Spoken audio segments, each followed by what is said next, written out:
बस पाठवतो. आम्ही मुलेला नमस्कार आदरणीय व्यासपीठ पूज्य गुरुजन वर्ग व इथे जमलेल्या माझ्या बालमित्रांनो, माझे नाव अर्चना रामचंद्र शिंगाडे. मी इयत्ता 2री मध्ये शिकते.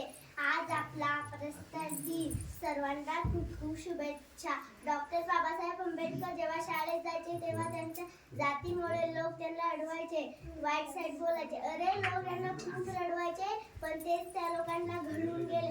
अरे वर्गाच्या बाहेर बसून सुद्धा पण ते या देशाचे संविधान लिहून गेले आणि ते हेच संविधान आपल्या भारताने स्वीकारले. तो दिवस म्हणजे 26 जानेवारी आणि तो दिवस आपण प्रजासत्ताक दिन म्हणून साजरा करत आहोत. भारत म्हणा, इंडिया म्हणा, तिला हिंदुस्तान, तिच्या विलय करे देव तिच्यासाठी प्राण.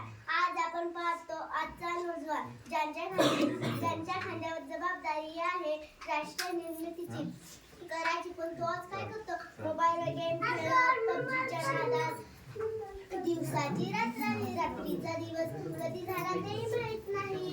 पण आज माझ्या काय होय? डोळ्यावर गॉगल, पायात बूट, हातात मोबाईल, कानात हेडफोन आणि फिरायला गाडी. एवढेच पाहिजे. आपल्या देशाच्या 30 तुकड्यांसाठी किती शूरवीरांनी आपले आहुती दिली हे माझ्या दादाला समजले पाहिजे. म्हणून शेवटी मी एवढेच म्हणे, उठ माझ्या दादा देश विकास, उठ माझ्या दादा देश विकासाचा कर वदा, उठ माझ्या दादा देश विकासाचा कर वदा. तूच आहेस देशाचे भविष्य, तूच आहेस देशाचे भविष्य, समृद्ध कर त्याचे आयुष्य. तूच आहेस देशाचे भविष्य, समृद्ध कर त्याचे आयुष्य. धन्यवाद.